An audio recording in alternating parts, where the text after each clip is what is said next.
Okay, today I'm going to do a quick overview of Teal Swan's birth chart. Teal is a Cancer ascendant. Cancer is ruled by the moon. She has that in opposition to asteroid Vista. Having that so close to the ascendant, it's got to do with virginity. Um, there's a square aspect down here, malefically aspecting it, from a stellium of Pluto, Saturn and Mars, all retrograde, which shows that she had a lot of it's in Scorpio, a lot of internalized sexual energy when she was young, malefically happening to her rather than her happening to it because it's retrograde. Hence, for those of you who don't know, she was ritually abused when she was younger. She has Uranus opposition to her sun, Venus, which shows surprise kind of attacks, sudden attacks. It's in the fifth house, and beside this, it's malefic. So, yeah, that.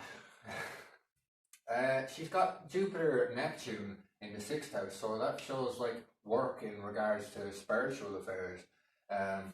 Jupiter in the sixth house shows good health. That's quite good. It's in Capricorn. Jupiter is debilitated in Capricorn, but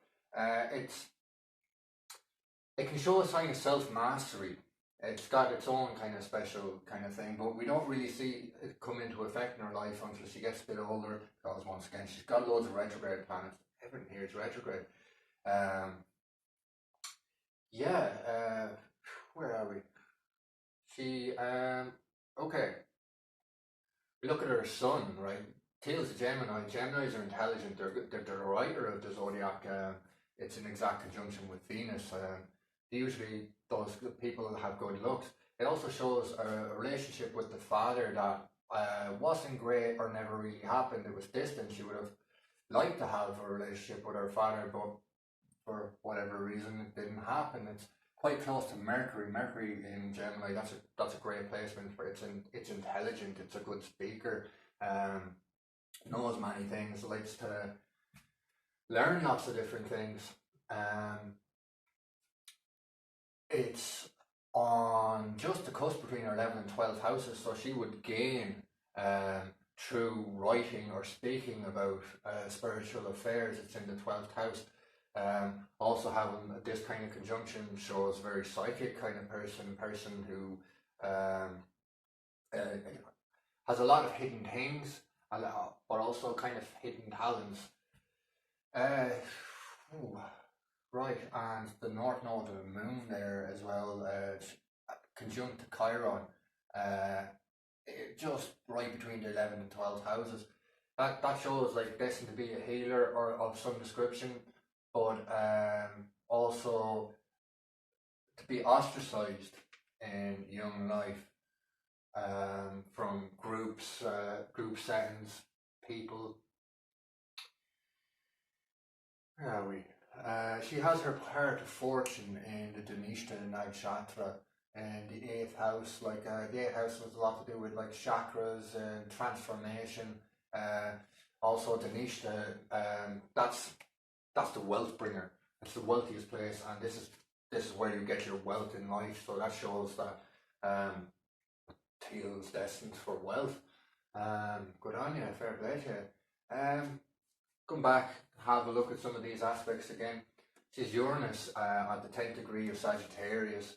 That's exactly conjunct, or almost exactly conjunct, the royal star Antares. Uranus can be a good leader. It's like the first thing something happens, like if you have a strong Uranus, you can be a strong leader.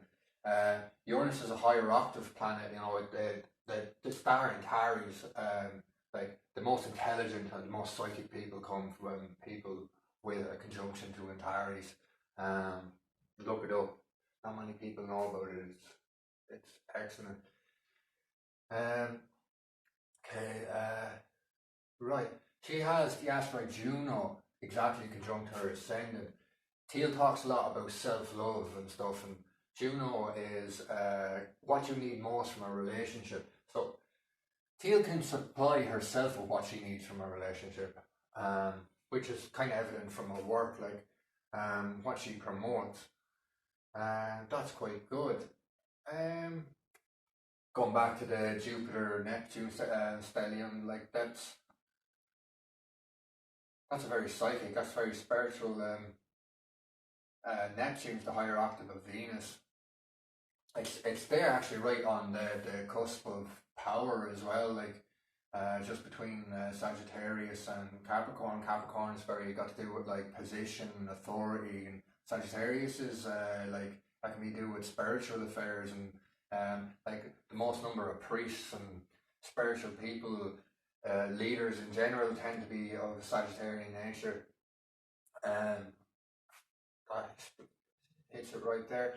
There's her MC in Aries. That shows that people like the world would see her career as a leader. Like, and I think many people can see that. It's conjunct there with Lilith. People with a strong Lilith, you know, can have this sense of, particularly women. Women with a strong Lilith has a sense of sexual magnetism to them.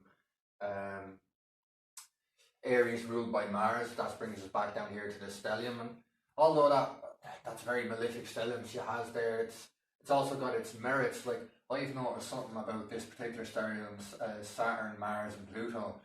People tend to get to the top of their field when they have this stellium. Like the Prince Harry and Prince William have this stellium. Rory Gallagher has this stellium, a famous guitar player, king. I wouldn't say the king of the blues. Well, I would say the king of the blues, but like other people might argue with me. Jimi Hendrix had this stellium. I think Roy Keane has this stellium, famous football player. There's just BB King, I think, has this too. There's a lot of people who just get to the top of their field has this Saturn, Mars, Pluto. If they go through their traumas and transform with the Pluto, then they're unstoppable in their field.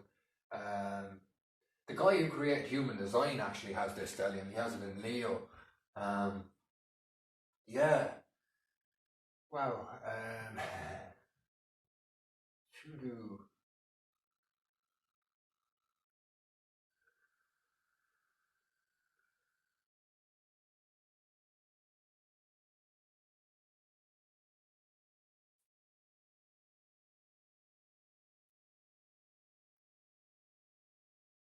So although she doesn't really have much in her 10th house apart from Ceres, not many people know about Ceres. Ceres is a dwarf planet in the asteroid belt. It's not too long after being discovered.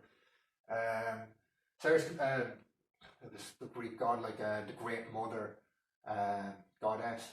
Like a lot of people like see Teal as a really caring figure, particularly in Taurus. Like the moon exalts in Taurus. It's a very caring sign that it likes people. How Ceres there shows that people see her as caring, and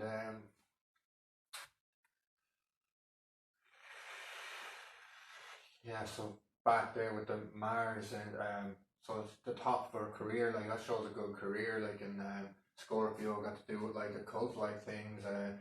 Can get to the bottom of things. Things of a sexual nature. You know, she ties that all very up in her Ask Teal videos. Let's look at what's the south node of the moon doing. Yeah, let's six of it's a six of yeah, it's very close conjunction to Uranus actually. Um,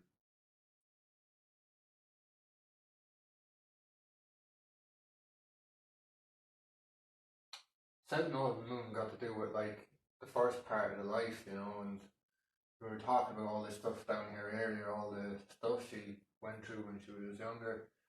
Um, so you can really like if you draw a line through the chart, like and you can see like the first half of her life, you know, that wasn't pretty good, but like the second half of her life, she became very successful, like with all this stuff up here, like it's amazing how these things work out.